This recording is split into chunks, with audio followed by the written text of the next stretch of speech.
днешно време има една тенденция, мъжете малко се държат като жени, а жените се държат като мъже и в това влиза, че са супер неамбициозни. И така ние ги гледаме, ви гледаме малко като пакети.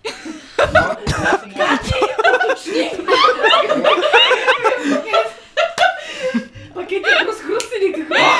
Ти толкова ли не си емоционално интелигентен? Не мога да го обясня в момента, защото съм пиян, така че... Искам на края на подкаста да пребориш колко пъти каза, защото съм пиян. Тук това ще и ти да пишеш. Добре, това... Искам вие да фокус... Защо? Затова съм хванал да пиша. Искам вие да оформите топ 5 качества, не неща, които са на 6-то място. Защото ако той има топ 5 качествата и е на 6-то място... Скараме всичките, ще радиме пъзела.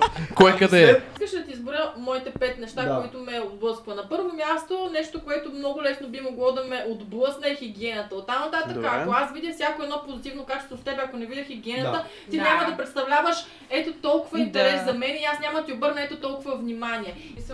Да кажем, да живееш, да си купиш, да кажем, примерно, примерно ти казвам, работиш цяла седмица, месец, скъсваш си газа от работа и накрая да си изхарчиш примерно парите, за да си купиш нови маратонки Гучи. Ама това е неправилно менежиране на финансите, а не е комплексарщо. Това е комплексар, Ама не, чакай защото това... си комплексар, защото нямаш обувки Гучи. Да. Ама така е. Примерно. Това е комплексарщина. Не е комплексар. Това е, това е... Комплексар е да му кажеш нещо, което той трябва да промени себе си и той да се оттая от живота, разбираш, и да ти Значи, да ти върне с агресия. Не, това е...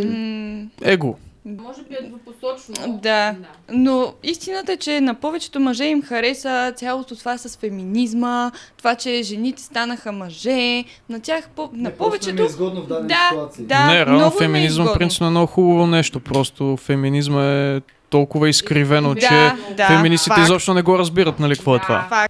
Липса на пета точка, липса на мъжественост, по-точка А, външен вид, по-точка Б, поведение, мания. Какво значи липса на външен вид? Липса на външен вид. Разбрахме ли кои са последните две точки? Не пак не се разбрахме. Ами не, трябва да уточниш какво е точно мъжественост. Мъжественост. Гоним последната пет. Значи сега ще ти кажа как го записваш. Записваш точка 5 мъжественост, по-точка А.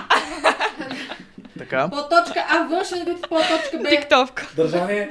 По-точка Б, държание.